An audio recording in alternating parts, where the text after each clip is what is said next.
Le premier établissement à nous accueillir, c'est le lycée Montchappé de Dijon. Un établissement ouvert il y a 60 ans tout juste et qui accueille 1540 élèves, dont 850 lycéens, parmi lesquels nos ados du jour. Les élèves d'une classe de seconde, option sciences économiques et sociales. Le thème que ces jeunes ont choisi, le sentiment d'insécurité. Ce sentiment est grandissant chez eux. Ils sont marqués par des événements comme l'assassinat du professeur Dominique Bernard à Arras, le 13 octobre 2023, le décès d'un homme victime d'une balle perdue à Dijon sur fond de trafic de drogue, les récents épisodes de violences urbaines ou encore les cas de harcèlement scolaire.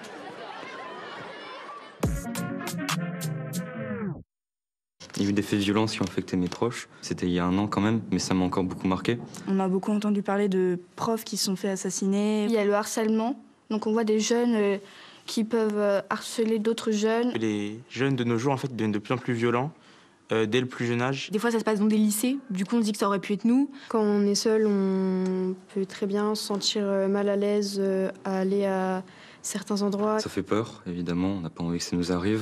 Ça me rend méfiant. Quand on est petit, les parents ils ont tendance à changer la chaîne quand il y a un sujet un peu trop sensible ou pour les grands. Et maintenant, ils le font de moins en moins parce qu'ils estiment qu'on est en âge de comprendre. On se rend bien compte que quand on est petit, on ne regarde pas forcément les informations, donc on ne se sent pas forcément en danger. Alors que quand on est plus grand, avec par exemple les réseaux sociaux, on voit l'actualité dans le monde, avec les émissions, on regarde plus, donc on est plus touché. Donc c'est pour ça qu'on prend plus conscience. En grandissant, on a besoin de se sentir en sécurité pour sortir ou même aller au lycée, travailler et faire les choses du quotidien. On peut voir de plus en plus de jeunes avec, des armes, des armes blanches sur eux, des termes en fait, de leur vocabulaire qui n'est pas approprié à leur âge. La vulgarité, généralement, des choses qui ressortent d'Internet, alors que normalement à leur âge, ils ne sont pas censés avoir trop accès à Internet. Ça vient, je pense, de la manière dont on est élevé. On n'a pas tous été élevés de la même façon et maintenant on a accès à des choses auxquelles on n'avait pas accès avant, par exemple les réseaux sociaux. Qui montrent des faits de violence, ça peut banaliser pour certaines personnes. Ça normalise les choses pour les enfants et du coup ils ont tendance à reproduire ça autour d'eux. Limiter les réseaux sociaux. On pourrait interdire certains jeux vidéo qui sont trop violents pour les jeunes.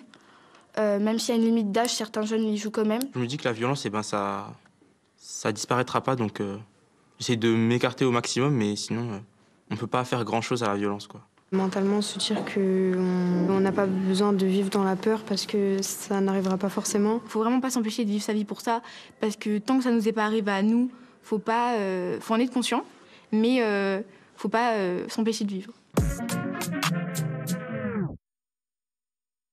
Quel est votre souvenir le plus embarrassant en tant que présentateur ?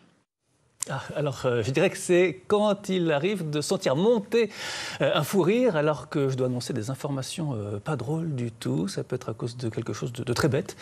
Et je vous assure que quand ça nous prend, c'est parfois compliqué de résister.